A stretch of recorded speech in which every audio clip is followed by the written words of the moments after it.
स्वागत है आप सभी का आज के द हिंदू एनालिसिस में। आज है दिनांक 7 मार्च 2023 और आज के सेशन में हम डेली की तरह कुछ टॉपिक्स लेकर आ गए हैं। तो चलिए बिना किसी देरी के अपनी जर्नी को हम स्टार्ट करते हैं और टॉपिक्स की ओर मूव करते हैं। सबसे सबसे पहला जो टॉपिक है वो एंटी डिफेक्शन लॉ है।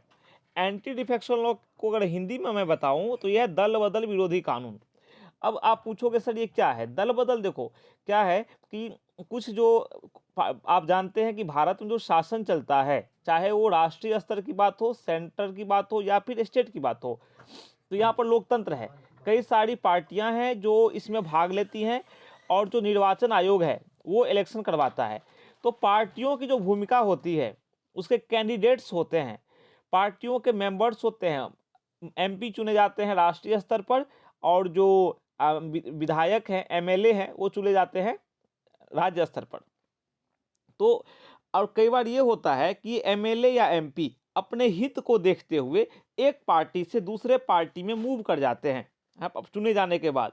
तो उसको रोकने के लिए एंटी डिफेक्शन लॉ बनाया गया कि एक अस्थायित्व बना रहे।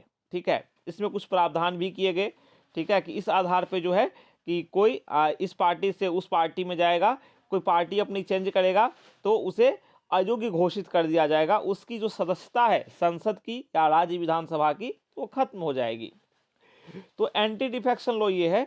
और एंटी डिफेक्शन लॉ के दुरुपयोग भी हुए हैं कई बार। तो यहाँ तक ये देखा गया कि पार्टी का जो 2/3 मेंबर्स हैं, है ना, पार्टी के 2/3 मेंबर्स ही बगावत कर देते हैं किसी पार्टी का, दूसरे मिल जाते हैं। और एंटी डिफेक्शन लॉ में एक प्रावधान है कि मान लो अगर किसी पार्टी के 2/3 सदस्य, 2/3 कहने का मतलब अगर 30 सदस्य हैं किसी पार्टी में और 20 उसमें से दूसरे में चले गए, तो जो सदस्य हैं उन्हें अयोग्यता से छूट मिल जाएगी। तो इस तरह इसका उल्लंघन भी हुआ है। यहाँ तक कि कुछ एक स्टेट में ऐसा भी देखा गया कि कुछ सदस्यों ने क्या किया, पार्टी से रिजाइन कर दिया और उनका री इलेक्शन हुआ उस निर्वाचन क्षेत्र में, और वे सदस्य क्या हुए, किसी दूसरे पार्टी के टिकट पर जीतकर सत्ता में आ गए। तो विभिन्न तरीकों से इसका दुरुपयोग हुआ है, उसी को लेकर यहाँ पर चर्चा की गई है कि एंटी डिफेक्शन लॉ जिस उद्देश्य से इस कानून की परिकल्पना की गई थी वो सफल होती नहीं दिखी, है ना, कुछ समस्याएं आई। ठीक है, ये अब मैं बताता हूँ आपको। देखो 1960 के दशक में बड़ी संख्या में राजनीतिक दल बदल हुआ था, है ना, पार्टी सदस्यों ने पार्टी बदली थी। यहाँ तक कि एक नेता थे वहाँ के हरियाणा के, उन्होंने तो दिन में कई बार पार्टी बदल ली। तो एक कहावत चल गया उस समय चल गया कि आया राम गया राम। ठीक है, तो उस सब को रोकने के लिए ये कानून आया था 1985 में। ठीक है, अब देखो सर्वोच्च न्यायालय ने ना एक कियोतो जो होलोहान जो मामला था, उस फैसले में दल बदल को राजनीतिक बुराई बताया एक तरह से, और विधायी तंत्र के माध्यम से इसे रोकने के लिए संसद के अधिकार को क्या किया, बरकरार रखा ना। दल बदल को एक बड़ी समस्या बताया सुप्रीम कोर्ट ने, क्योंकि देखो ये अस्थायित्व को रोकता है। मान लो किसी पार्टी के सदस्य हट जाएंगे उस पार्टी में से, तो क्या होगा, उस पार्टी की सरकार गिर जाएगी। तो एक तरह से शासन व्यवस्था की भी समस्या है। ठीक है, दल बदल विरोधी कानून के आपको मूल उद्देश्य बताया कि दल बदल को रोकने के लिए मेन बात है कि सदस्य जो है दल बदल ना करें, पॉलिटिकल स्टेबिलिटी हो, है ना, एक अस्थायित्व वाली सरकार मिले, ये सब इसके उद्देश्य हैं। लेकिन कई बार समस्या भी देखी गई है। ठीक, अब देखो दूसरी बात कि अब आप महाराष्ट्र की बात करता हूं। ठीक है, अभी देखो रिसेंट में क्या हुआ, शिवसेना दो पार्टी में बट गई, शिवसेना दो धड़े धड़े में बट गई। ठीक है, क्या हुआ, वहां पे जो शिंदे गुट है, शिंदे गुट ने क्या किया, शिवसेना से बगावत कर दी और अपना अलग नेता चुन लिया। ठीक है, महाराष्ट्र में विधानसभा के सदस्यों ने क्या किया, अलग होने के समय अपना अलग व्हिप चुन लिया और इसे मूल पार्टी के विधायकों को भी इसने व्हिप जारी किया था। ठीक, उसके बाद फिर आप देखो कि नेक्स्ट क्या हुआ कि भारत का जो चुनाव आयोग है, सर्वोच्च न्यायालय ने भारत के चुनाव आयोग को ना आगे बढ़ने और जो पैरा 15 है उसके तहत जो याचिका इन्होंने डाला था, इन शिवसेना के दूसरे धड़े ने, मतलब इसने जो वो है मूल गुट जो है, जो इसका है बाला साहब ठाकरे के जो बेटे हैं उद्धव ठाकरे, तो उस संबंधित याचिका पर भी उसमें पैराग्राफ 15 को एक संवैधानिक कानून जो है 10वीं अनुसूची उस पर प्रधानता दी गई थी, है ना। तो सर्वोच्च न्यायालय ने भारत के चुनाव आयोग को आगे बढ़ने और पैरा जो 15 है उसके तहत याचिका पर फैसला करने की अनुमति दे दी। ठीक, उसके अलावा जो ईसीआई ने जो त्रुटिपूर्ण आदेश दिया है ना, समस्या वाली आदेश दिया, उससे क्या हुआ, समस्या और जटिल हो गई। तो कहने का तात्पर्य यहाँ पे यह है कि इसमें कई तरह की अंतर्निहित समस्याएं मौजूद हैं जो कि इसे चैलेंजिंग बनाती हैं। ठीक है, चलिए अगले टॉपिक को हम देख लेते हैं। दूसरा टॉपिक जो हमारे सामने है, भारत जर्मनी संबंधों की बात की जा रही है, अंतर्राष्ट्रीय संबंध का टॉपिक है। ठीक है, इंटरनेशनल रिलेशन का टॉपिक है। इसमें भारत के द्विपक्षीय संबंध की चर्चा की है। इसमें अभी देखो क्या है, 25 फरवरी 2023 की बात है। जर्मनी के चांसलर जो हैं उनकी भारत की 2 दिवसीय यात्रा थी।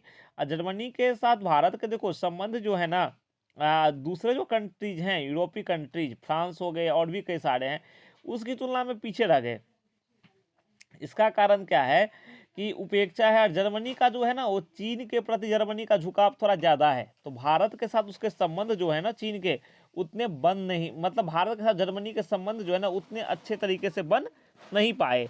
तो भारत जर्मनी संबंधों में ये समस्या है। और जर्मनी ने कई बार कुछ मुखर टिप्पणी भी कर दी है भारत को लेकर के।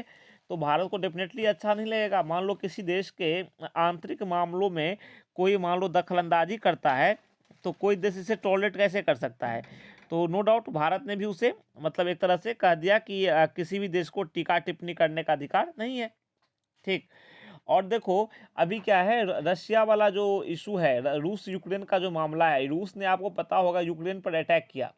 ठीक, और रूस ने यूक्रेन पर अटैक किया तो दुनिया इसके लेकर 2 धड़े में बट गई। कुछ देश जो हैं, जो पश्चिमी देश हैं, वो यूक्रेन के सपोर्ट में हैं, कुछ देश जो हैं वो रूस के सपोर्ट में हैं, और कुछ तटस्थ भी हैं।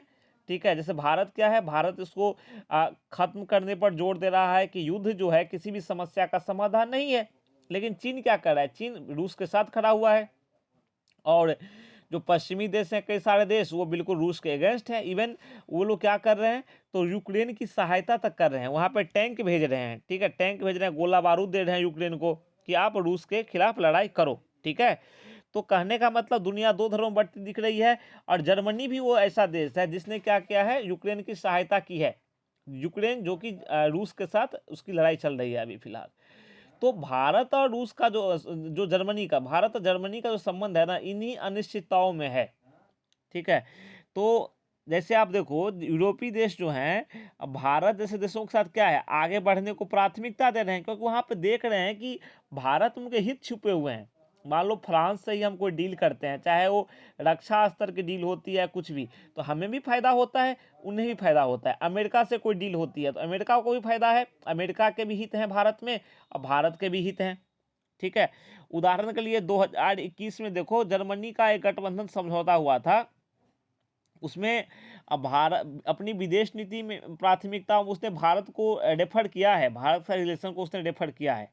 ठीक, एशिया पर देखो उसका जो रुख है, जो चीन सेंट्रिक था, चीन सेंटर्ड था, चाइना सेंटर्ड था, चीन केंद्रित था, वो क्या हो गया 2021 में थोड़ा मतलब मूवमेंट उसमें हुआ है। कहने का मतलब इसको जर्मन चांसलर की बात करूं तो उनकी यात्रा जो दिसंबर 2022 को जर्मन विदेश मंत्री की भारत यात्रा, और जो छठे 6 जो भारत जर्मनी इंटर गवर्नेंटल है ना, अंतर सरकारी जो परामर्श है उस पर बेस्ड है। और भारत जर्मनी जो संबंध है उसका एक द्विवार्षिक प्रारूप, भारत जर्मनी अंतर सरकारी जो परामर्श अरेंजमेंट है का एक द्विवार्षिक स्वरूप है, प्रारूप है। ठीक, जर्मनी चांसलर की यात्रा देखो महत्वपूर्ण इसलिए हो जाती है क्योंकि भारत जो है वो G20 की चेयरमैनशिप भारत के पास है, भारत G20 की अध्यक्षता कर रहा है। जहाँ तक G20 की बात है तो G20 के बारे में आप लोग अवगत हैं, हमने पिछले वीडियो में G20 के महत्व को लेकर आप लोगों को बताया था। G20 अस्तित्व में क्यों आया, G20 की भूमिका क्या है। ठीक है, तो G20 को लेकर आप लोग अवगत हैं, और आप G20 को ना इस पर जो पहले वीडियो दिए गए हैं इस चैनल पर, उसमें आप देख सकते हैं। ठीक है, G20 में हल्का सा आपको रेफर कर दूं, G20 क्या है, आप इसे ऐसे समझो, ये ग्रुप ऑफ 20 है ना, ये 20 ऐसे देशों का समूह है। ठीक है, अब देखो ये देश जो है ना एक तरह से इकोनॉमी को मतलब इनका G20 में दुनिया की 60% आबादी आती है, कोई छोटा मोटा ये समूह नहीं है। अगर मैं आप पूरे विश्व की बात करूं 60% आबादी को ये कवर करता है। वैश्विक जीडीपी जो है वो 80% तक इसका जाता है, ठीक है। और जो वर्ल्ड का ट्रेड है उसमें G20 के जो मेंबर्स हैं उनकी जो भागीदारी है वो 75% है। Means you can understand the importance of this G20 easily, कि 75% तक ये कंट्रोल करता है। 75% व्यापार जो है उसमें G20 देशों की भागीदारी है। तो कहने का मतलब G20 जो है एक बड़ा रोल प्ले करता है। खासकर अभी ये G20 जो है इसकी चेयरमैनशिप किसके पास है? भारत के पास है। तो भारत के पास तो काफ़ी अच्छा मौका है, ठीक है। जर्मनी के पास भी है, जर्मनी भी चाहे तो अपना हित आगे बढ़ा सकता है। G20 के गठन की बात करूं, मैं बता दूं आपको कि 1999 के दशक के अंत में क्या हुआ था, फाइनेंशियल क्राइसिस आया था, वित्तीय संकट आया था। कब आया था? 1999।